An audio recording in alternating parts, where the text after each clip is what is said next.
last part of the education content on progressive overload. So,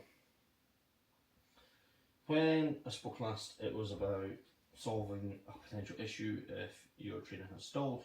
Now it's about how to apply it in real time, where to program it in, why not to, yada yada yada.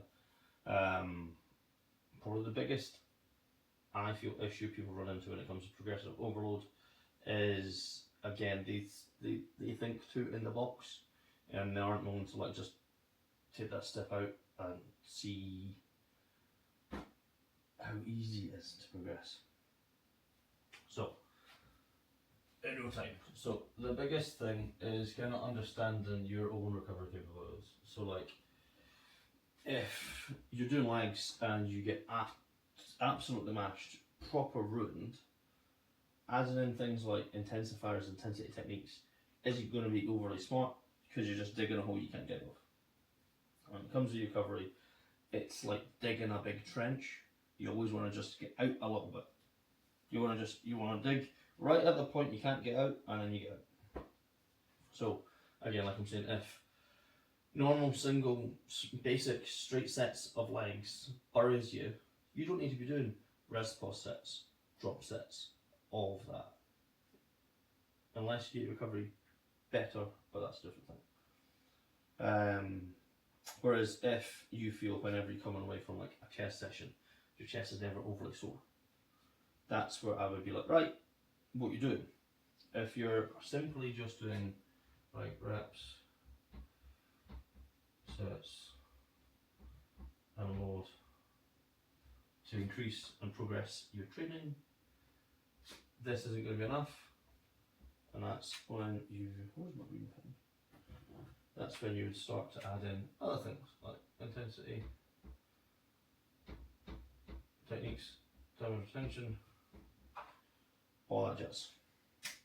The biggest thing is that your reps and sets are going to stay the same. So if you're doing, say for a chest session,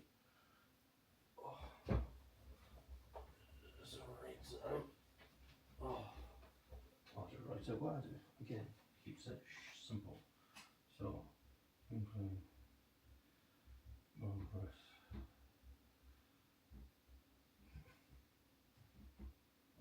flat chest press.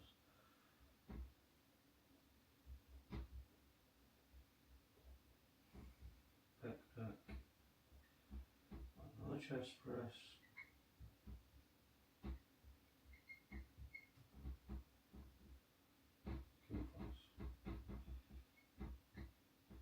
So it's 3 sets, 3 sets, 2 and 2. So the way my session is set up is the first 2 movements I'm properly gung-ho with loading it. So like these 2 sets here, they are low reps. So this is like a 6 to 12, and so is this is like 6 to 12. I'll occasionally, when recovery is fucking high, like end of my off season I felt good, so I was doing a drop set off the back of here. Last set was 2 drops, and last set here was a cluster set. So I was still doing 2 sets, but the second set was a drop set. I was still doing 2 sets, but the second set was a cluster set. If you don't know what a cluster set is, it's you're doing rounds of reps. So you would do say like 4 rounds of 4. 4 rounds of 4 reps, you want your last 2 sets to be kind of like fucking fighting for that 4th rep. Now, pec deck. This isn't a movement I feel is strenuous. I don't feel like it batters me, that I come away from it feeling, holy fuck, what the fuck have I done? I do get that, especially from barbell press and a little bit from this chest press, the mega mass one we have in the gym. But thus, with the pec deck, it's higher reps. I'm just trying to get a big fucking pump. Am I trying to progress this properly? No. This is when I'll add in regularly intensity techniques. This is where, as well, I'll step out that box like I was talking about earlier, and I'll get funky with it. I'll adjust it week to week to week, because at the end of the day, I'm always going to be doing my 3 sets of 15, but my second set, third set, I'm going to do something different, something funky, just to make it that little bit harder, because these two sets here are my meat and potatoes. They do not fucking change. That is where the standardization of this session comes in. I do the same movements each week. Again, standardization, but at the end of these pec deck sets, I do want to get something a wee bit more out of it. I feel like just doing a simple set of 15 to 20 isn't enough, but I also feel like going heavy on a pec deck wrecks my elbow, my shoulders and elbows. And that's where the intensity techniques come from. So it could be drop sets, wrist pause sets, iso holds, stretches, whatever the fuck I want to do, I'll do to make these sets as hard as possible can on the muscle, not the joints. Lovely job. Now, chest press. What I've been doing recently on this is I've been keeping my reps kind of like in the 8 to 10 range, but I've been banding it. So this, I would say, is kind of falls back into the intensity bracket. Because I'm doing something to make the movement harder. This is where like you maybe use chains for dips. You'd put a band on the bottom of a leg press to make it harder, because as it goes up, it will get progressively harder. Essentially, you're adjusting the strength profile of the movement. So I band the chest press here. Again, instead of it being a normal chest press where I kind of fail here, the bands make it harder there. Then you start to converge. But again, the normal movement we were doing, the gym like a chest press, again, I wasn't coming away from it feeling battered, bruised, anything. That's why I did the bands in. I felt far better. Last but not least, cable flies. This is like just fluff, in my opinion. So 3 sets, high reps, 50 reps, and this is where I will really kind of take the piss. I'll do intensity techniques, some retention, and then connection stuff.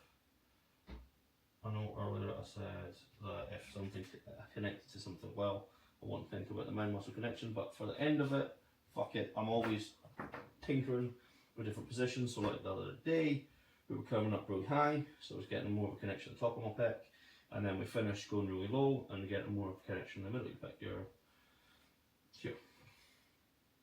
So the way I approach this whole session varies. You got your meat and potatoes, you got the kind of 3 movements here that are kind of your filler. It's like your vegetables. You need to do it, but you're not a big fan of doing it.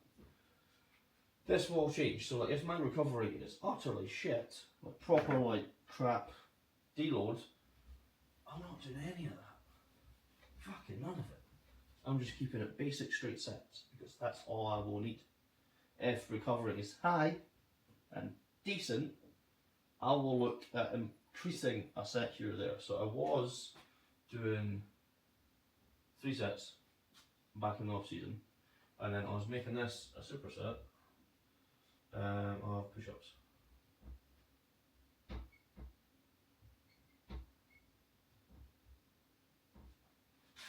And it was same thing. So that's what I was doing when recovery was high. The key part of this is you have to kind of auto-regulate your training to suit your recovery, and that's where you will adjust and pick and choose and cherry pick what and how you're going to utilise progressive overload, because it really is not one size fit all. It is not one way. It is not just simply, I'm going to get stronger. If that was the case, it'd be fucking easy. People would be a lot stronger. Every wee guy with a logbook in the gym would be stronger, but they're not. That's you got to look into your training. So that's the way I would be adjusting things. So when recovery's high, do more. When recovery's low, do less. Nice and simple. The one thing I will say is when it comes to like muscle groups that don't respond well, that are stubborn, that is when, even in the situations when your recovery is low, maybe not like deload low, but low, I'd still keep some of those different aspects in. I wouldn't keep it as simple as just basic straight simple sets, because if that muscle group is stubborn, that's where like 60%, 45%, 50% of your recovery capabilities, your focus should be. So when it comes to my back training, when I'm in a cruise, for example, my sets don't drop. My intensity techniques don't drop. They stay high. It depends on the setting, but usually they stay high. Whereas my leg days, I'll strip that right back, keep it really basic. Maybe do like 2 sets of a squat pattern, 1 set of a leg press, and then 2 sets of a leg session. Maybe some lunges, and then I'm done. 5-6 sets, nice and simple. Just enough to get going. That is the key, is understanding all of it. But progressive overload is not just a simple square box. It is not this. Because there's so many aspects to it. And if you're here and you're stuck in the box, you need to get the fuck out. Simple as that.